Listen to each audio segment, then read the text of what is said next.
शहनाई की किस तरीके से शहनाई अपने अस्तित्व में आई उसके बारे में बताया। तो emperor Aurangzeb banned the playing of musical instrument called pungi in the royal residence for it had a shrill unpleasant sound. तो जो एम्परर औरंगज़ेब थे उन्होंने बैन कर दिया था जो पुंगी एक इंस्ट्रूमेंट हुआ करता था, म्यूजिकल इंस्ट्रूमेंट, उसको बजाना मना कर दिया था रॉयल रेसिडेंस में, मतलब जो शाही दरबार था उसमें अब पुंगी जो है वो नहीं बजाया जा सकती थी क्योंकि उसकी श्रिल बहुत ही तीखी सी और अनप्लीजेंट, जो आवाज़ अच्छी नहीं लगती थी, इस टाइप की उसकी आवाज़ थी।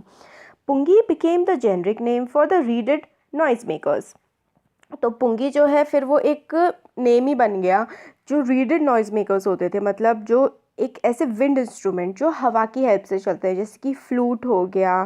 फ्लूट होता है ना कि उसमें छेद बने हुए होते हैं और उसको साउंड में कोई कहीं पर उसके जो छेद होते हैं उसको दबा करके कहीं से उठा करके उसको बजाया जाता है। तो इस टाइप के इंस्ट्रूमेंट्स जो हैं उसका जेनरिक नेम बन गया पुंगी। अब कुछ लोगों को ही, बहुत ही कम लोगों को लगा था कि इसको दोबारा रिवाइव किया जा सकेगा, मतलब दोबारा ऐसी किसी चीज़ को बजाया जाना शुरू किया जा सकेगा। फिर एक बार क्या हुआ, एक बार्बर की फैमिली का था, वो प्रोफेशनल म्यूजिशियन था, काफ़ी अच्छा म्यूज़िक बजाता था, who had access to royal palace, और वो रॉयल पैलेस में भी जो है वो बजाया करता था।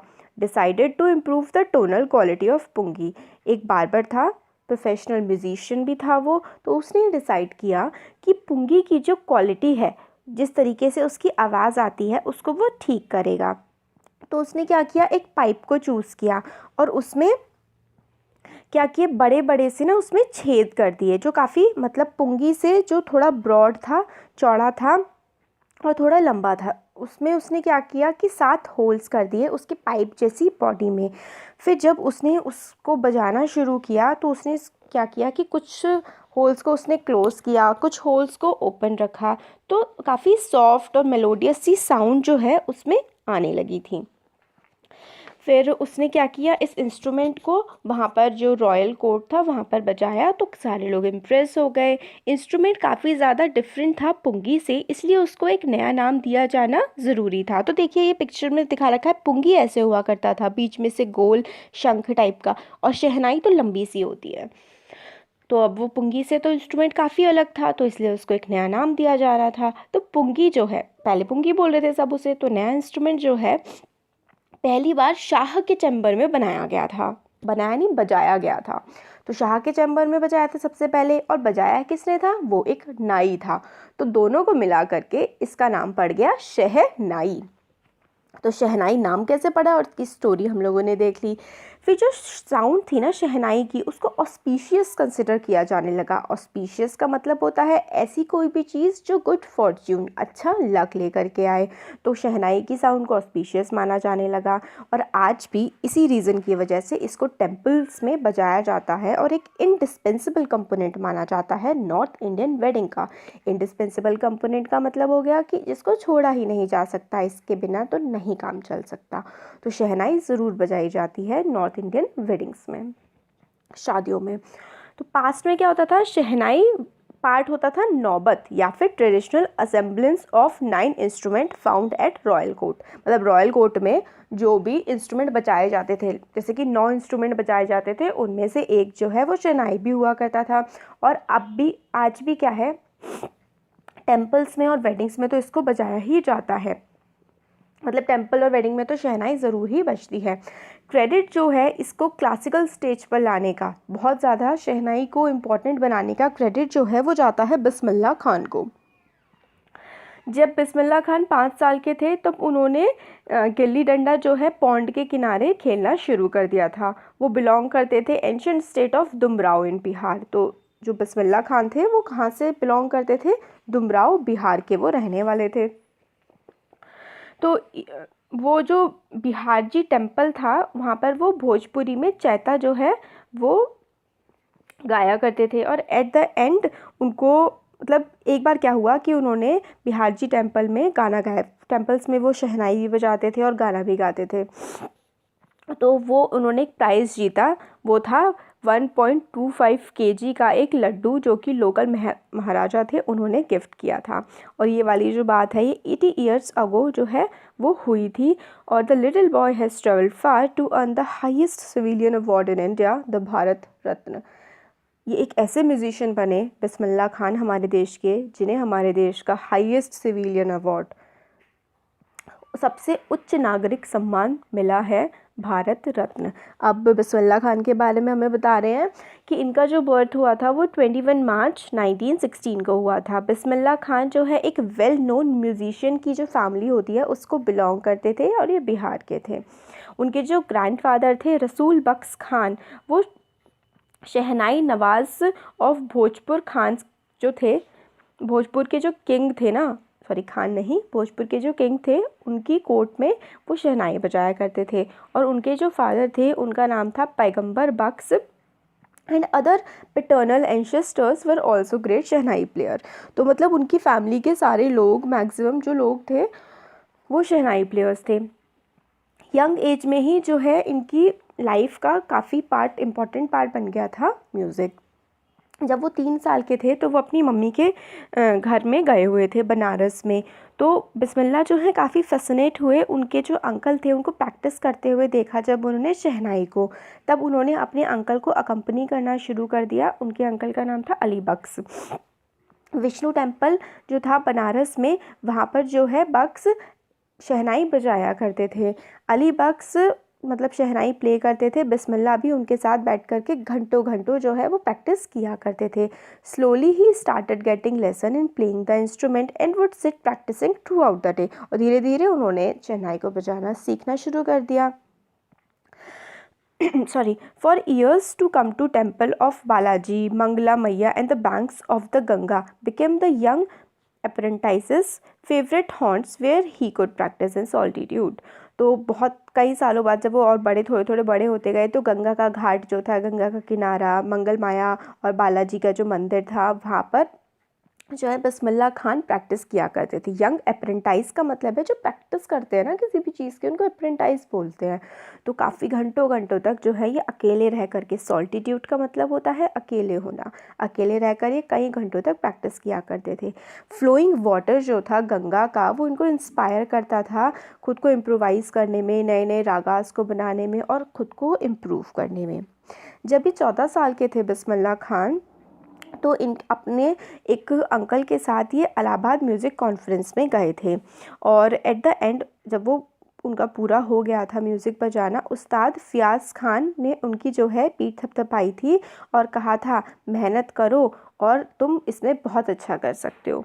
फिर जब ओपनिंग हुई ऑल इंडिया रेडियो की लखनऊ में 1938 में, तो बिस्मिल्लाह खान के लिए एक बड़ा ब्रेक साबित हुआ और ये काफ़ी ज़्यादा मतलब अफन हर्ड शहनाई प्लेयर बन गए थे रेडियो पे। तो रेडियो पे इनकी शहनाई को काफ़ी ज़्यादा सुना जाने लगा था।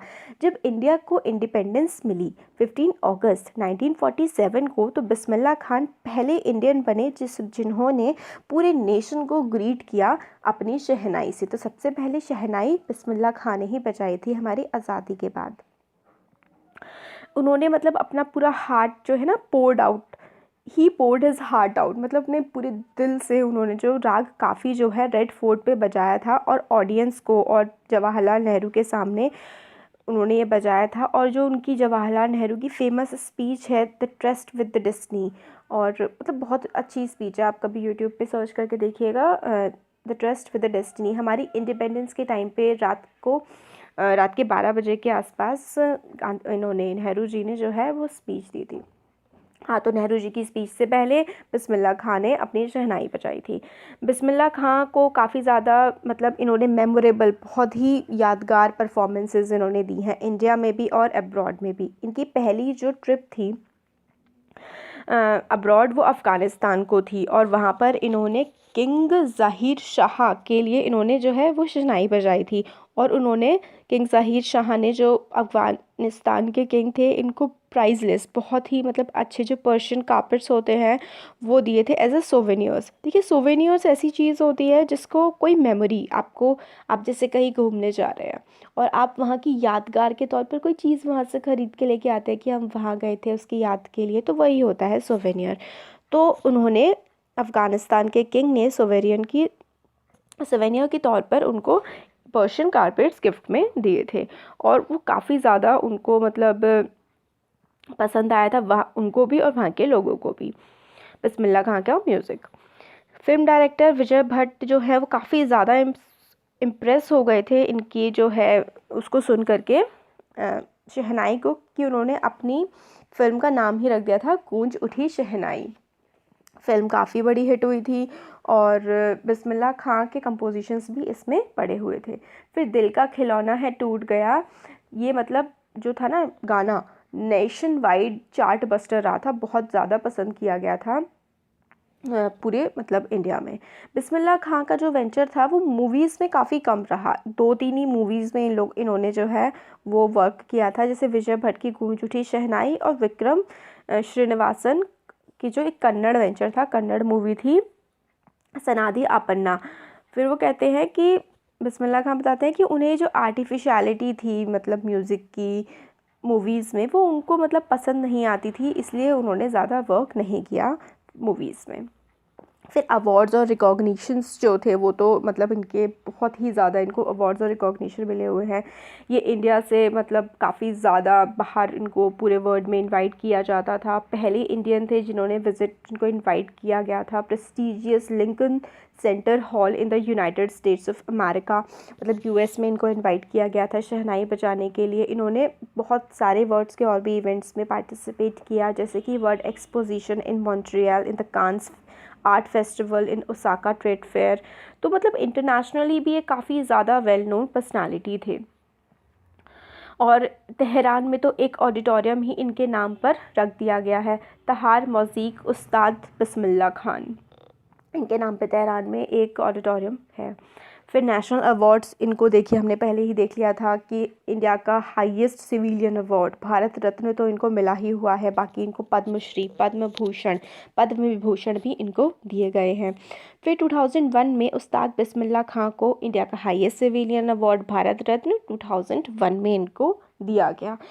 फिर with the coveted award resting on his chest and his eyes glinting with rare happiness, he said, मतलब coveted मतलब बहुत much desired और बहुत ही बड़ा जो अवार्ड इनको मिला था, उन्होंने अपने दिल पे लगता है ना कि पकड़े हुए, और उनकी आंखों में इतनी ज़्यादा खुशी थी। वो ये कहते हैं मतलब उस टाइम पे उन्होंने ये कहा था कि अपने teach your children music, that is Hindustan's richest tradition, even the west is now coming to learn our music, कि अपने बच्चों को आप म्यूज़िक सिखाइए, ये हिंदुस्तान की, हमारे देश की बहुत ही मतलब सबसे अच्छी धरोहर है।